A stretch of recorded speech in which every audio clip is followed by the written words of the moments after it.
tight end position, we're talking about the quarterback positions looking good. You could say this is the healthiest from a dynasty perspective, where I've been playing Dynasty now for almost 20 years. And in 20 years, I've never seen it turn the corner where there was more than like 3 or 4 consistent guys.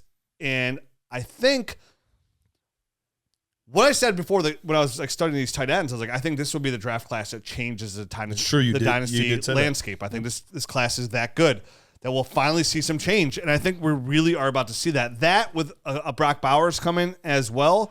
When you look at the class right now, the TJ Hawkinson up there, Travis Kelce's old but still valuable. I think his value is going to be at all-time low because now he's talking to mention retirement. He's 33 years old. Dating a pop star. Yeah. I mean, if you don't have him on, I mean, this offseason, if I have Kelce, I'm trading him for whatever I could possibly get. But yeah, Sam LaPorta, Dalton Kincaid isn't at LaPorta level yet. No, but he's looked really good. I expect a big step forward for him in 2024, like when Gabe Davis gets off that roster, like a massive step forward for him there. Mark Andrews, Evan Ingram's with a contract with Jacksonville. He's kind of taking a big step forward. Kittle's just Kittle, but now you enter Trey McBride. Jake Ferguson's looked really good in Dallas out there. Luke Musgrave has a chance to take that big step forward there. Kyle Pitts is still Kyle Pitts. Like, I mean, that's another team that could end up with a new head coach this year. More importantly, a new quarterback. Right. So he's still in that conversation. Is it more important? I was going to say, is it more important? That's what I think the coach leaving. Both. Yeah. I want both. I mean, we want both. FedEx this ass out of this. We want both, but if Ben Johnson down there, and then you add Kirk Cousins. Oh, with Justin Fields? Or Justin Fields, either one. Oh, 6 to midnight. Whew.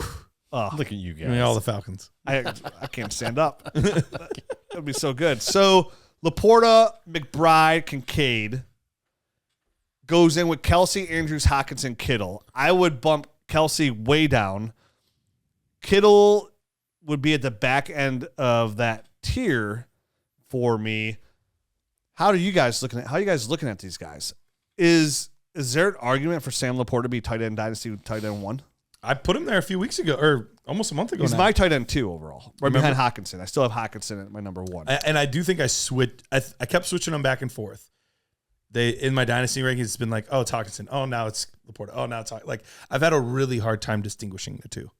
They're both fantastic. They are fantastic, and I think I was gonna say there's not really a wrong answer. Those guys are so solid. Give me the youth. I was gonna say, but LaPorta's 4 years younger, and 22. he's doing it already, right? I mean, like so.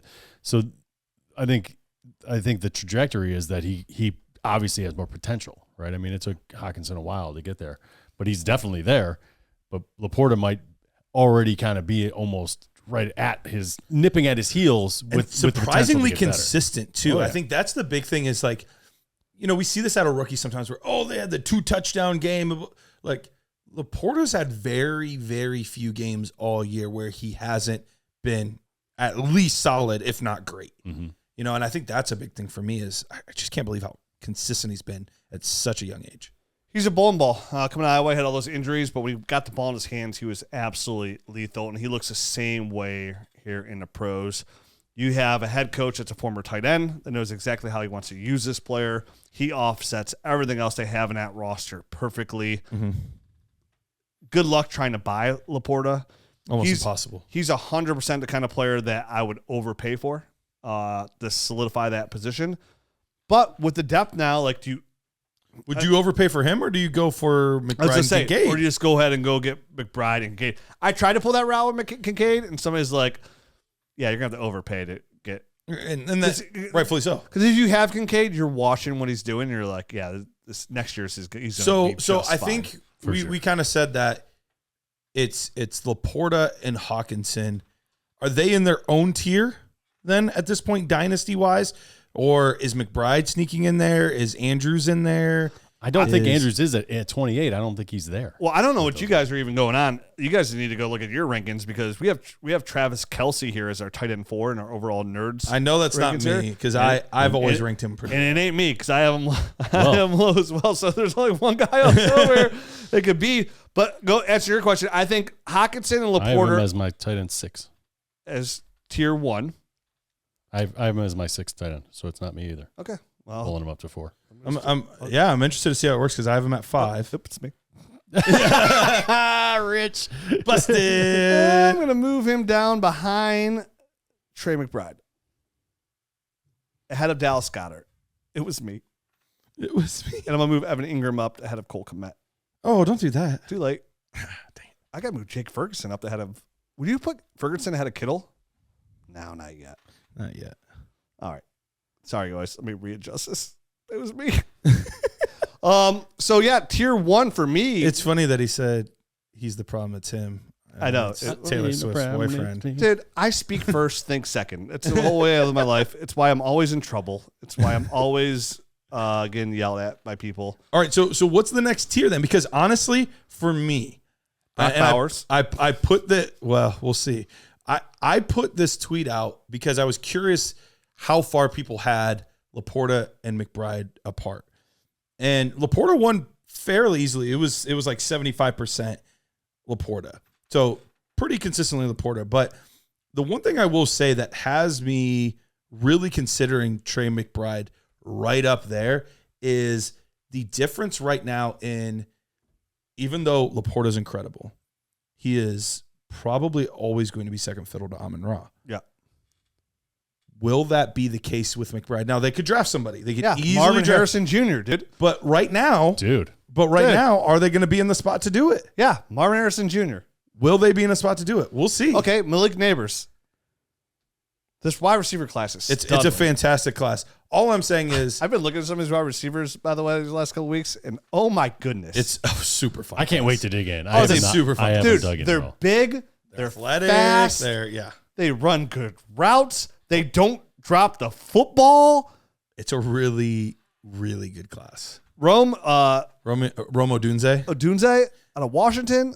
Thing is, he's an interesting one because he's not a freak athlete, but man, he does everything right. Dude, his routes are crisp. So he just gets open. He just looks good. He does everything the right way. His ball skills are fantastic. We haven't talked about Keon Coleman in weeks. I know, and he's like a 6'4" freak. That's gonna be interesting. So back to tight ends. Yes. Anyway, so that's what has me really considering McBride in that same. I'm not necessarily saying ahead, but in that same tier as those guys, because I really see a route to him potentially being the next Travis Kelce in role form. Maybe he won't put up the same numbers, but where he truly is the number one option in the offense. Marvin Harrison Jr. We'll see, but we do this kind of stuff all the time where we say they're definitely drafting this guy. Yeah. And then they win too many games or lose too many games or trade this guy or new coach. Like, so many things could happen. And if it's Marvin Harrison Jr., he's the number one. He's going to automatically be one of the best receivers in the NFL from the rip. I'd put him right after CeeDee Lamb. Yeah, I'm having a hard time between him and Garrett Wilson, honestly. Oh, I'd take him over Garrett Wilson. Yeah, I'm having a hard time between those two. Definitely if he has Kyler. Yeah. So I for the tight end class, will let the landing spot determine that. But I mean, on talent alone, he's better than Garrett Wilson. Yeah. Nerd score, he will be far and away the highest wide receiver nerd score we've had. Yeah. Since we couldn't do it, Calvin Johnson. Correct. Nobody ever. I mean, I cannot wait till I see somebody that's better than Calvin Johnson coming out as a prospect. Man, we're gonna have to take the next genetic leap as a species. It's gonna happen. For that to happen. So yeah, the tight end market's pretty good here. I mean, I would bump Kelce out. So the second tier for me, if you had LaPorta, Hockenson, I'm looking at Dalton Kincaid. Yep. I'm looking at Mark Andrews, who's still not 30 yet. So I guess he's 28 though, and he's still Lamar's number one yeah, option. He still produces. You're right. I'm still putting Kyle Pitts in that tier because of his athletic ability and potential. And then I'm putting Trey McBride in that tier. I have McBride over Pitts at this point. And that's totally fair. Yeah. Totally fair. Take the juice now. Yeah. So, but that's my tier. And then right after that would be Kelce, Goddard, Evan Ingram, Cole Kmet. Yeah. I think that's fair. So, yeah, this is the healthiest, which is funny because I know some of these guys are injured. But, like, when you look at the overall health of the position, like, players that you can actually get that will contribute. All time. It's the best that we've seen in years. Years. I mean, long time. All time. It's the best I've ever seen. Yeah. I mean, I remember the class that everyone sees what kind of impact Travis Kelce's had, and they've been trying to find that guy. Yeah. I mean, it's a copycat league, so it's finally starting to catch on. That if you have one of these guys that's a move tight end that is a big time difference maker, it's huge for your offense. It opens up so much They stuff. dominate the seam, dude. They dominate it. It takes a few years too for things to work their way up through the pipeline. Oh yeah, because it has to be recruited. It has to be groomed that way in high school and through college, and like so. Once we started seeing, I think it really maybe even started with Bill Belichick and Rob Gronkowski when he was just being used different. Like he was the focal point. Antonio Gates was right in that same era. And some of these big athletic guys were like, maybe I should play tight end. Yeah. You know, it's kind of like what we've seen from running back to wide receiver, where it used to be your best athletes play running back.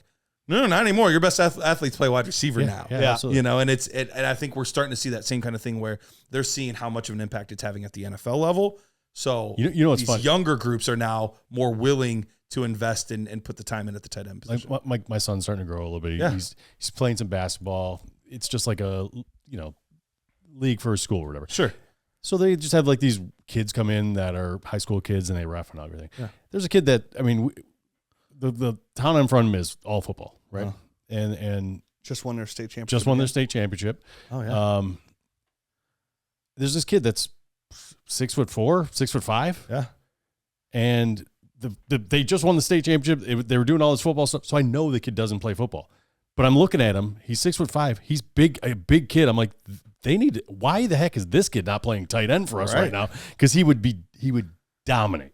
And that's the kind of thinking that I think is getting in everyone's brain at all these kind of schools where they're just like, that guy shouldn't be playing basketball. He's 6'5". He's never going to be anything. He's not going to be a power forward. He's never going to be a power forward. That he's topped off as far as growth, as far as height. Go play tight end, and you could be a huge difference maker. And like, it's not even that hard to sell. You know what I mean? Because these kids see the tight ends being used more and more. And those guys used to be outliers. Yeah, they were. It started with we had the Dickas, and then from there you went to Ozzie Newsome, and then from there you went to Tony Gonzalez. The former basketball player, and then kind of evolved in that. And you said that the Rob Gronkowski, like I thought that was a draft class was going to change. You had Aaron Hernandez in there too, and Jermaine Gresham was a first-round pick in that draft class for the Cincinnati Jimmy Bengals. Graham, I believe, was in that same class. Jimmy Graham was in that class as well. In that class. So that was That was a class that kind of really like took a step forward. He scored points like 7 or 8 points this week. He did. He had a touchdown. Good old Jimmy Graham. I saw him. I was like, Jimmy Graham, and Dad, my youngest son's like, he used to be really good, right? I was like, he used to be really good. Which, by the way, should have been Juwan Johnson. All right. I know.